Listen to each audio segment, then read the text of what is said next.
Hello, bersama saya lagi dalam Alright Nopo Channel. Saya ingin membawakan Anda sahabat semua bagaimana suatu ketika dahulu Muhyiddin Yassin menyatakan Anwar Ibrahim tidak akan pernah menjadi Perdana Menteri. Hanya akan jadi PM Tepi katanya. Jadi akhirnya sahabat semua, ini adalah interview saat-saat Perdana Menteri kita Datuk Seri Anwar Ibrahim telah diangkat menjadi Perdana Menteri. Jadi ayo kita tonton bersama video ini.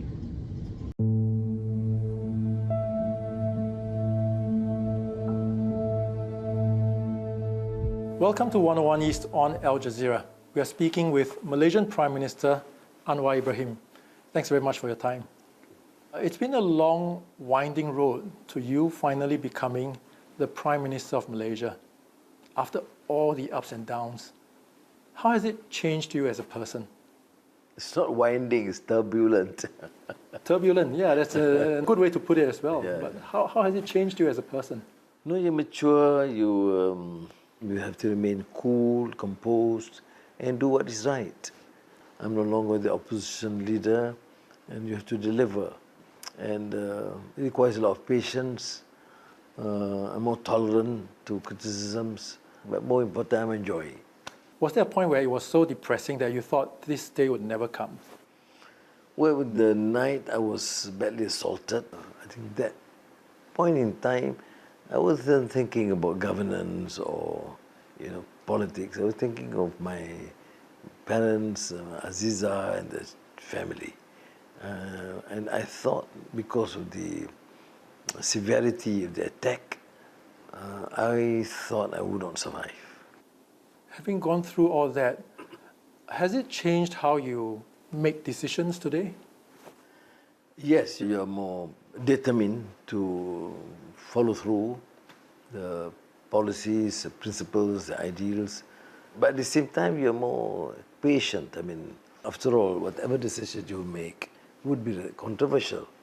So, you do what is right. Is it harder for you to trust people now? Well, they say that happens to be my weakness, easily trust people, but I think you have to be humane, you have to have compassion, certainly. Even after all you went through and the betrayals and the alliances that didn't work out? Yeah, but people change. We make mistakes in the past. Why impose such harshness on others? But when it comes to governance, I think it is my duty to undertake and effect the change, because the country is somewhat destroyed. Unless there is a clear political commitment, resolve to change, I don't believe Malaysia will survive. After Malaysia's 2022 election, Anwar faced an unprecedented hung parliament. His coalition, Pakatan Harapan, or the Alliance of Hope, won the most seats, but not enough to form government. Anwar came to power after Harapan signed a pact with minority parties, including bitter rivals Barisan Nasional. Barisan's president, Ahmad Zahid Hamidi, has been appointed Deputy Prime Minister despite facing corruption charges. Being in coalition with Barisan Nasional, has this partnership caused any problems? Adjustments, yes, because I don't totally have that full independence in appointing. But do it compromise on policies, major policies? No. Although a lot of criticism against Deputy Prime Minister Zahid. But so far, I have not encountered any problem from my team. Some people would say that you have betrayed certain vision and values that you used to hold dear to form this partnership in order to be in power. How would you respond to that? No party controls the House or having the majority to form the government. The only way out is a coalition. People tend to be more cynical against politicians, and they are right, because you have seen so many inconsistencies in the past. But what is important is the coalition is based on certain core principles: good governance, a strong stance against corruption and abuse of power, and have economic policies that could cater for the common man and women. Given that you depend on a very diverse coalition of parties to stay in power, do you think you can still implement the reforms that you promised? The diverse political party, yes. But what is essential, do all of them agree that this country would go to the dogs if we do not take up measures to effect change now? They agree. Do they agree the central problem is the issue of good governance? Yes. Do they agree that corruption has been endemic in this country? Yes. I mean, that's to me important. And then, of course, we adjust policies. It's not, I'm not a dictator. I mean, I'm a prime minister in a democratic country. Have you found it easier to be an opposition leader, to be the proverbial freedom fighter, than it is to lead a country? Well, in a way, you are right. Because as an opposition leader, you feel, no inhibition, you feel you can just blood it out. I've been fighting corruption all my life.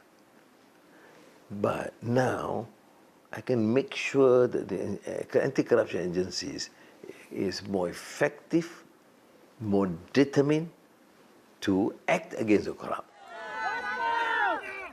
Today, one of Anwar's nemesis, Najib Razak, is in prison. The former Prime Minister is serving 12 years after being convicted for his role in the 1MDB corruption scandal. But Najib's party is seeking a royal pardon for him.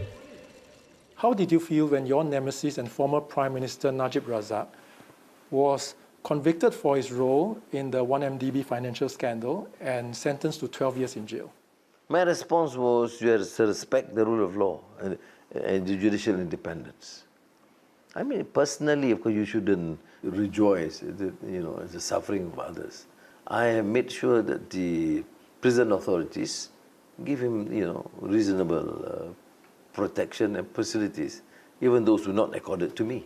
You accused him of corruption as well, so you agreed with that. You agreed with that sentencing. You felt that it was justified. No, I support the decision of the courts, and I believe the courts are independent. And today, with his party, UMNO, seeking a royal pardon for him, what kind of message is that sending to you as a coalition partner? When you seek a pardon, it does not mean that you consider yourself innocent. That is the process, and I respect that process. Anyone, any prisoner, any convict, have the right to appeal to the king and seek pardon. Why deny Najib's right? But let the process go. What message is it sending to you as a coalition partner? The fact that they're supposed to be on your side as a unity government, but now they've gone ahead to seek a royal pardon for Najib. Is that an offense? Is it against the constitution or the rule of law to seek pardon for those convicted? It's not. I mean, everybody has the right to appeal.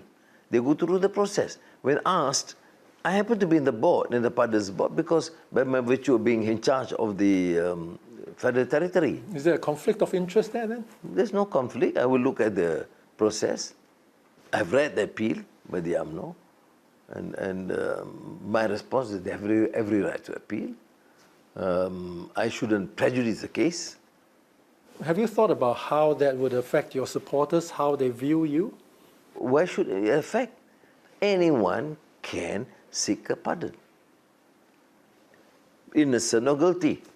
We have to look at it professionally and with the element of compassion and justice. I mean, these are the principles laid down. It's not even a controversy. Of course, some intellectuals, some political analysts may question, Anwar has been compromised, has compromised. What have I done? I'm just saying that respect the process. Anwar's coalition and the opposition are preparing for 6 upcoming state elections. Each side currently controls 3 states. In the lead-up to the polls, the opposition claims it is being persecuted by Anwar following corruption charges laid against its leaders. Your opponents are talking about taking over the government even before the next GE. What's your take on that? There will be some minority forces, but if they have to face the courts in the corruption trial, What choice do they have? They will try and unseat, hopefully to save themselves.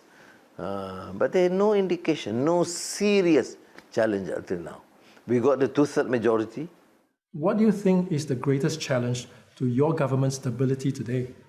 For now, it is very stable. We have 2/3 majority. What else do you expect the opposition to do? Some are very jittery because of my strong stance against corruption and abuse of power. Always this rumor comes about people swing sides, changing sides. It doesn't bother me. They misread. If they think that I'm a bit rattled, no. Some of the most corrupt forces, the political elite in this country are ganging up naturally with the billions at their disposal. But now that I'm in power, in a position, I'm not sitting idle. I will fight them if they, want to solicit support by buying people, by bribing people, and to protect their turf. Your opponents say that you're just witch hunting. You're trying to weaken them maybe before the state elections, which is a platform that they plan to use to show that they still have the support of the people. What's your response to that? If you're corrupt, look at the facts and the law. If you've taken money from companies or contractors that you award the tender and in return give you the money and your party the funds, you have to explain. There's nothing personal about it. What witch hunting? I did not mention the opposition to the Anti-Corruption Commission. I said no one should be spared. If the opposition does well in the state elections, is there any concern over them pushing for a vote of no confidence? They are not members of parliament. They can't come to the parliament and take a vote. They can put some pressure, but it will not in any way affect the position of the federal government. Malaysia is an ethnically diverse country. Malay Muslims make up nearly 60% of citizens and are granted special status in the constitution, along with other indigenous people. The rest are ethnic Chinese, Indians, and other minority groups. Anwar has long promised equal rights for all, but it's a divisive issue in a country where politicians exploit race and religion to win votes. You're the first Prime Minister from a multiracial party in Malaysia. Does that mean that there's hope of Malaysia moving away from race-based politics and race-based parties? It is up to us in the present government to prove a case that the future for this country is a multiracial agenda.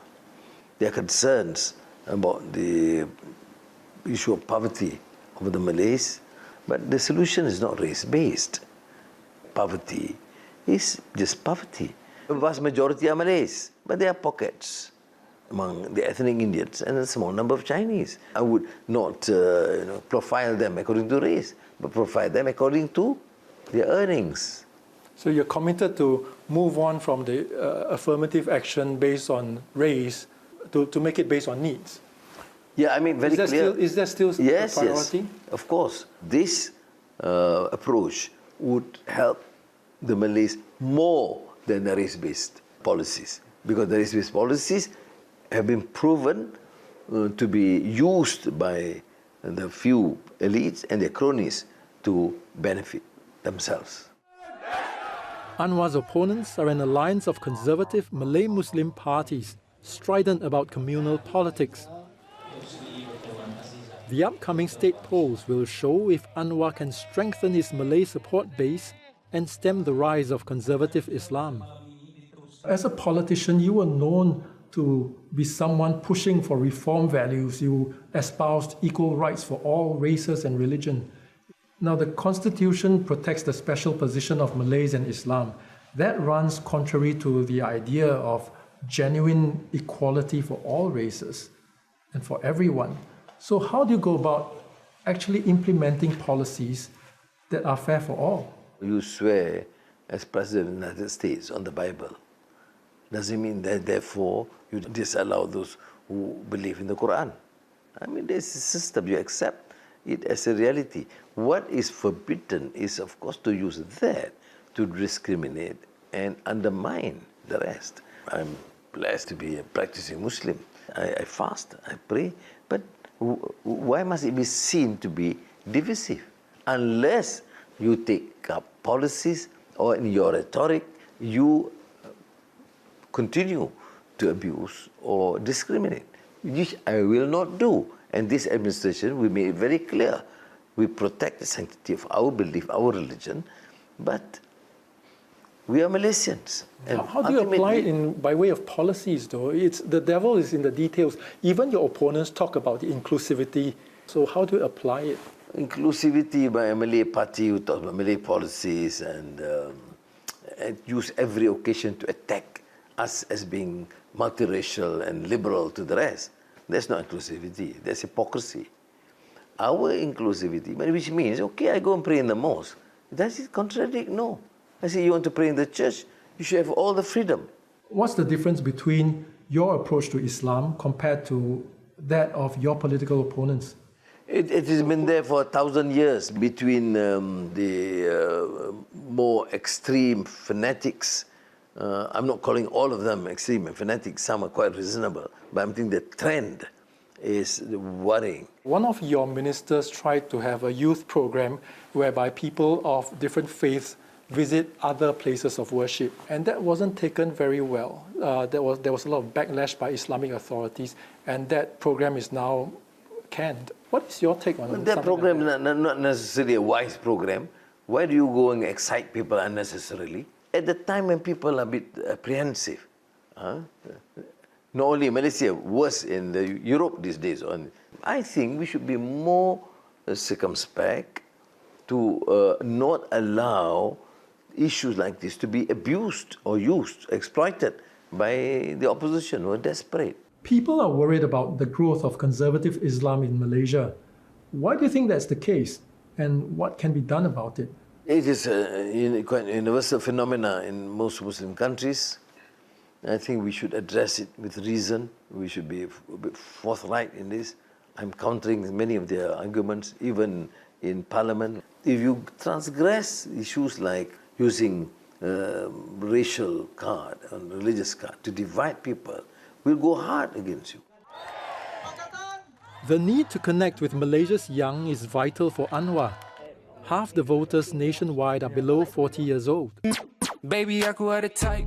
TikTok was a key battleground in the 2022 election, with the opposition and their supporters churning out viral videos. After more than 2 decades, is Anwar's battle cry of reformasi still relevant to youth today? You know, your calls for reformasi was very much a part of your political career, but when we talk to some of the younger people, it doesn't resonate with them. How would you try to gain ground with that crowd? We have, of course, the means to disseminate the information, get to understand. But I don't want them to understand history. They should understand reform and the imperative for reform because of the urgency and the necessity now to implement and to effect change.